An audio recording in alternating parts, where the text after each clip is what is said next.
What's up, everybody? This is Brannon with the Betrayed, the Addicted, and the Expert. Again, I'm Brannon, and I am the expert. I'm Ashlyn, and I am the betrayed. And I'm Kobe, and I'm the addicted. All right, so today's topic is one that I talk about all the time, actually. We want to differentiate between what sobriety is and what recovery is, and this is really important. A lot of guys think that if they're sober, that somehow they're in recovery, and sobriety is very different than recovery. The addiction is an attachment disorder, and you think of that word recovery, you're actually recovering something. You're recovering your self-worth. You're recovering you. And sobriety is you're staying sober. You're not masturbating. You're not looking at porn. You can still be very active in your addiction and be sober.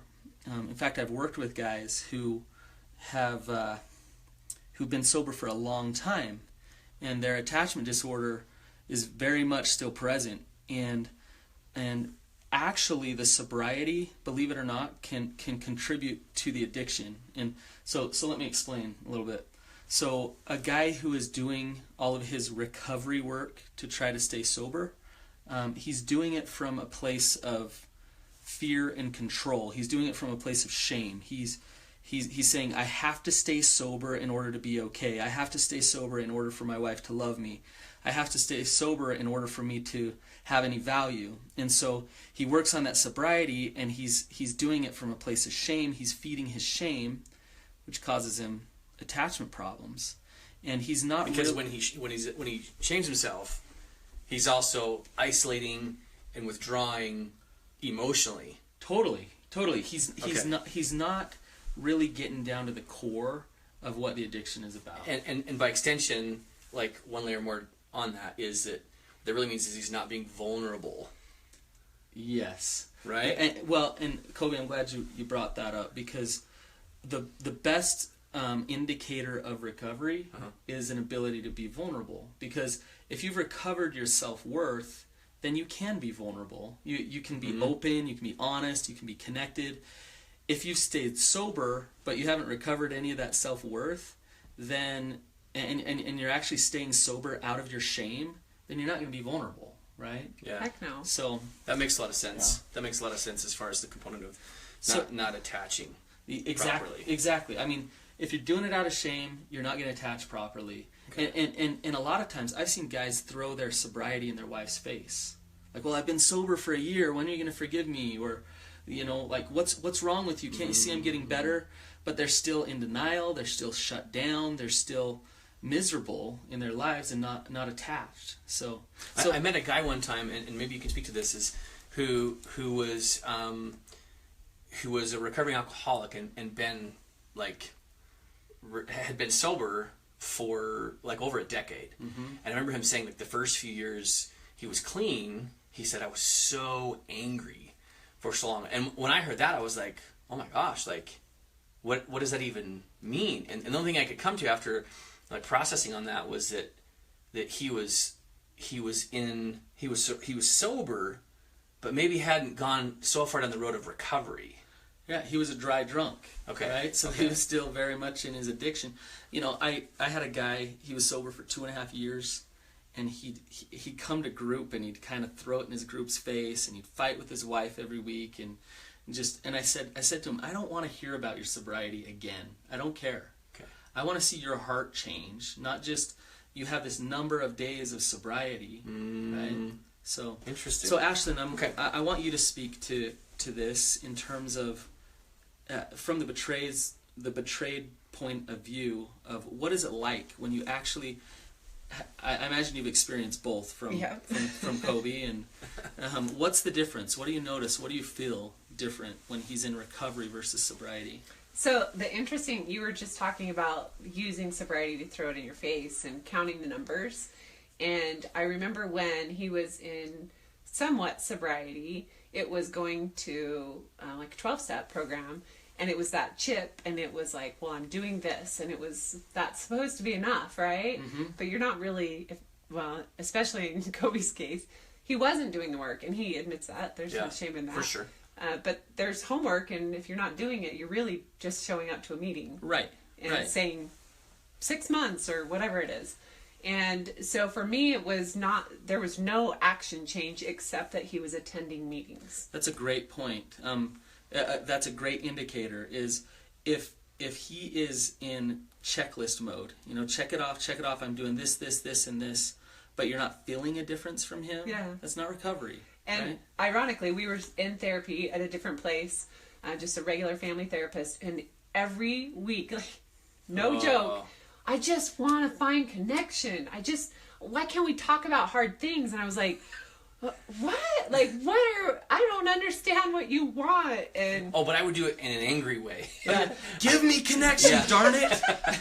That was totally me. Yeah. That was totally me. I'm blaming you. I'm in denial. I want connection. Yeah. Right. And so it felt forced and it felt fake, and there was no connection. Yes. It was absent of. Yes.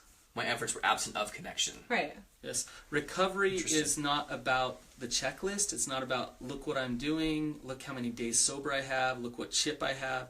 Recovery is about surrender. And a man in recovery accepts what is. That life comes to them and they're at peace, and they can handle their wife's pain. They can handle stress at work. They can they can handle pain and tolerate that. And you feel that from a man in recovery because he has peace. He has inner peace. And it's so different, the feeling that you feel. So, right. Kobe, go ahead. Sorry, Ashley. I was just going to say in recovery, the different is quite the opposite. But it's seeing those daily actions without my push at all. Yeah. I went from, you better get up and go to your meeting. Are you going to therapy this week? Are you going to do this? I was hovering and managing his recovery. Totally. And that didn't work. Compliance to your wife is not recovery. No.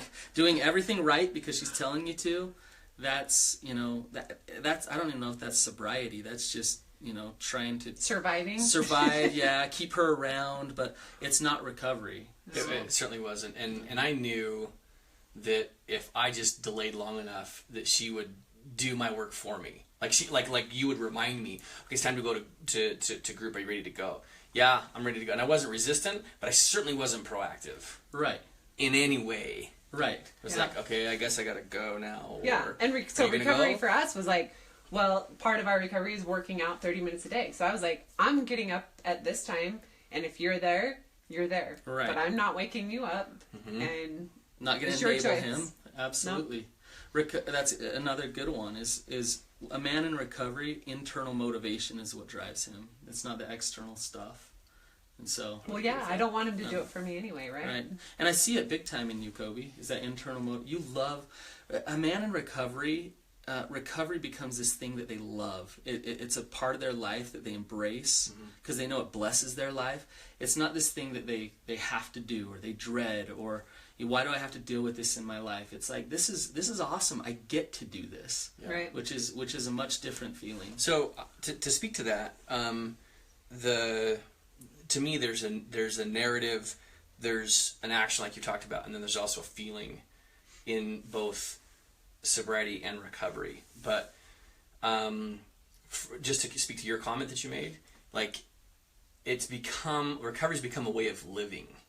Yes. For me, a lifestyle. This is how I live my life, and it transitioned from I got to make sure I'm really focused on my dailies, and going to therapy. And I was going 3 times a week when I really started. It was a job. So it was Saturday mornings at 7:30, 20 minutes away. Because the shame. Yeah, I didn't want anybody to. I didn't want to see anybody that I knew, right? Even though there's 5 right around us. I know. There literally was probably 10 different meetings within 5 minutes of us. But I drove 20 minutes south because I didn't want to see anybody. But it became a way of living, and what I realized is it's a recovery is very much synonymous with change, and it's on a gradient scale, like a dimmer, like a light switch with a dimmer, where it's recovery is not just a switch, but it's a process of living that facilitates change or recovery. But the change, then all of a sudden the same tools that got you recovery become the tools that deepen change within your soul. Absolutely. And anyway, so just to speak to that, but for me, I'll speak to what sobriety looked like for me. Okay. And I had seasons of sobriety. Probably the longest ones I had were I had 2 6-month stints of sobriety that were totally white knuckling. And so the narrative in my head was always I wonder how long this is gonna last. When are you gonna when's fail? the next relapse? And I gotta please don't let me relapse. And I would travel a bunch, right? For sometimes 3 weeks at a time overseas. And it was always when's it gonna happen? When's it gonna happen? When's it gonna happen? So I would be anxious with that narrative in my head of when it's gonna happen. And then I would be I'm gonna let her down. Meaning Ashlyn, I'm gonna let her down. And that was the worst part about it. So I was always living in this gerbil wheel, this treadmill of fear and anxiety and worry and fret, because I was my willpower was still going, but I knew once my willpower was done, I was left to the wolves, because I had no skill, nothing to actually do. Right. Yeah. To keep me safe. Yeah. And to be super fair, I would pray and ask for help, but I know that I have to take action, and I had no idea what action to do. You take. Yeah, exactly. What do I do? Right. And going to meetings when I was sober, for me, was there are people who found this unicorn, that found this rainbow with the pot of gold at the end of it, and I was how did they find this? Right. Because it's I don't know how to get there into recovery, into sobriety. And so that was kind of the narrative in my head. But hang on. Okay. How do you get there? I think that's an important thing to... I mean, that's super important, and I'll talk about that. And I think the theme that I always go back to is it takes it takes mental focus and consistent effort on just a few things every day. Mm-hmm. Mental focus and consistent effort. Mm-hmm. No miracles are required. Perfection's not a part of recovery. It's a road of progress that takes focus and effort, consistent effort. And I'll speak to that, but I wanted to also say this too, as far as the action is concerned. I would show up to meetings, and I would call a buddy who was quote unquote my sponsor, but it was really just another guy who was an addict, and we just hey, how you doing? Well, I had a crap day yesterday, and I relapsed. Oh, it sucks. Yeah, so me too. And yeah, that sucks.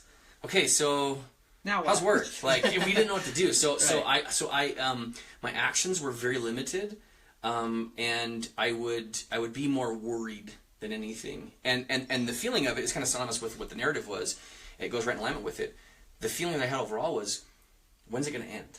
Mm-hmm. When's the next, what's going to happen that's going to do it? And so I would almost feel especially when I go to travel, I would this pensive nature would just bottle up in me, and just pressure would build. Mm-hmm. So the feeling of it was uncomfortable. It was anxiety ridden. My actions were shallow and contrived and really fear-based, and like you referred to earlier. I think more loss of connection, because he would go within himself. Mm-hmm. Yeah, I got this. Anxiety. I'll do this on my own. Exactly. Yeah. So there was no connection when it came to that. As far as I mean, you were describing control and release to a T. Really? Right? That cycle of control. It's like yo-yo dieting. Okay. Yeah, you're not going to eat sugar, so I'm not going to eat anything. Not going to eat anything. Then you're just waiting for when that chocolate cake is there, and it's and you just binge, right? Yeah. Yeah, where you're focused on it, and you have to stay sober. And recovery is much different than that. There's no build up. There's no pressure underneath it. No, right? That's interesting. Yeah. That's a really good contrast. Yeah. Actually, that's really so. And I think with that is focusing on the positive and in that day, rather than waiting for that chocolate cake and avoiding it. But it's going to come. You're going to have temptation. You're going to see a woman or a man, whatever that. Yes, you accept that, and you're ready for it when it comes, and I'm ready. And you know it's going to come, right? So so here's my question for you, actually. How did you feel? What were your day-to-day emotions that you could describe when we transitioned out of when we were in recovery, first starting real legit recovery, and then we transitioned real sobriety. We started recovery. We're sober. Yeah. But then we transitioned to recovery, and so my question is what did it feel like for you when you realized, wait, we're not just in sobriety. We're really in recovery.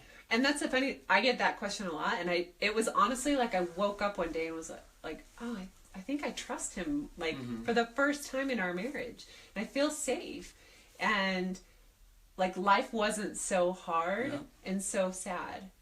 And I started to see the good in both of us and in our life. And I think it was just that, like, seeing those daily actions in us both. We were both working. Absolutely. Yeah.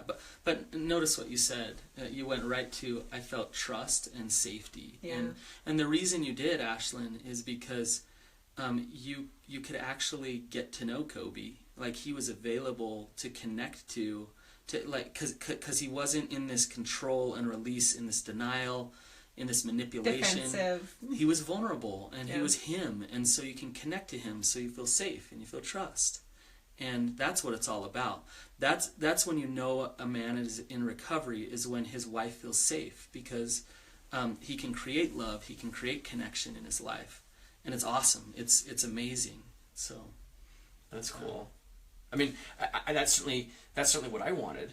And so, as far as like the narrative that I had in my head when we really started recovery, so it was exactly what you described. Like, the anxiety level was flip flopped, and I wasn't worried about that.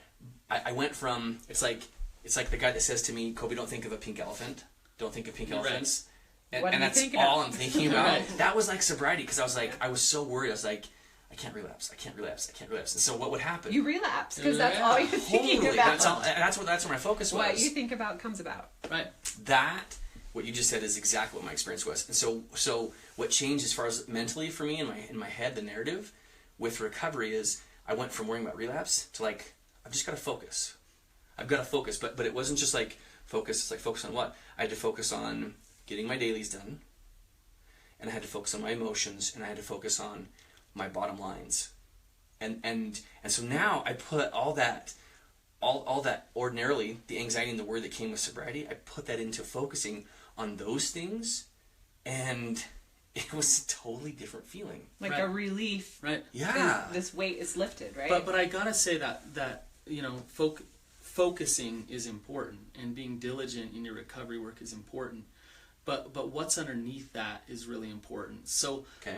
I work with guys who are very focused, who do everything I tell them to do, Okay. and they're in sobriety. Okay.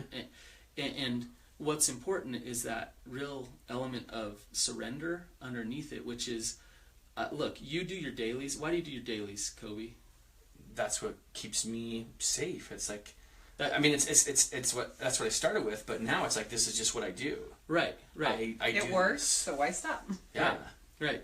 You're I don't know if that's the answer you're looking for, but that's... No, it totally is, because we're not human doings. We're human beings, right? I like that. Yeah. And so when you be recovery, you've surrendered that over. God's going to take you wherever you're going to go. You're just going to be recovery. You're just going to work it that way. Wow, okay. And instead of, I'm going to do recovery, I'm going to work my way into it. Okay. And so you are focused and you're consistent, because you know what being recovery feels like. Does that make sense? That makes so I much love sense. that. Yeah, that's Yeah. really good. That's super good. So, Being recovery. yeah. Just live it. Just be it. And so I want to come back to what you said earlier, then maybe we can wrap up. But the dimmer analogy that you're talking about, what you'll find is when you start to work recovery, your recovery is the addiction, whether it's masturbation or acting out with lust, or that's just the symptom of something so much bigger. And so when you start to work recovery, your recovery is not about masturbation or sex or at all. It's about living. It's about being more connected with your kids and experiencing life more and being more connected with your wife. And that's where you start to really embrace recovery, because it's not about, oh, good, I didn't act out today. It's, my life is so much more full and vibrant and beautiful because I'm living a life of recovery. So That, I would totally agree with that. Like the amount of connection that Ashlyn and I had. I mean, Amen to that. that's a very stark contrast in describing the connection. And with my girls as well. Like, Ashlyn was out of town this last weekend, and I took them to ski team up at Sundance, and Lucy's like, "Dad, come with me on the roller coaster." And I was like, "Whoa, I can barely stand up on the skis, let alone do a roller coaster." She's like, "No, let's go." And so she talked me into going. Just a couple little whoop-de-woo hills, right? Did them fine, but I took a chance. And I was like, this is going to be more meaningful for her then it's going to be scary Painful for me. if I fall. Yeah, painful for me, Right. exactly. And we did it, and you know what? It was a really great connecting moment that ordinarily I would have been like, deuces, like, go do your thing, I'll be done here when you're done. Right. I'm not gonna take a risk. I'm not gonna like put myself out there. I was vulnerable with my 9-year-old. What do you know?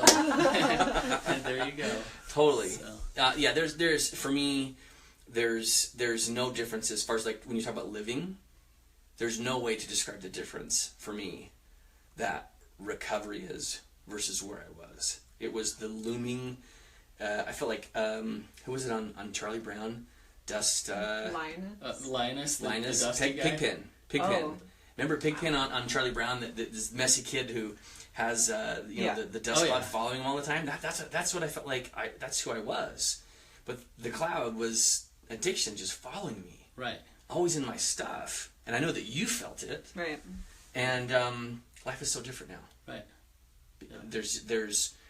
We still have hard moments, to be sure. Huh. Like, it is not We are not sunshine and perfect. daisies for Right. sure, but it's very, very different, and the feeling is different. It's hard to describe that because I'll talk to my guys who just start out in recovery and they're in sobriety, and I try to explain getting rid of that haze, getting rid of that that dust all around them, and they can't quite see through it, but when you do get out of it, you do see how vibrant and beautiful life is, and it's awesome. That's cool. So, Well, that's it, isn't it? yeah. Yep.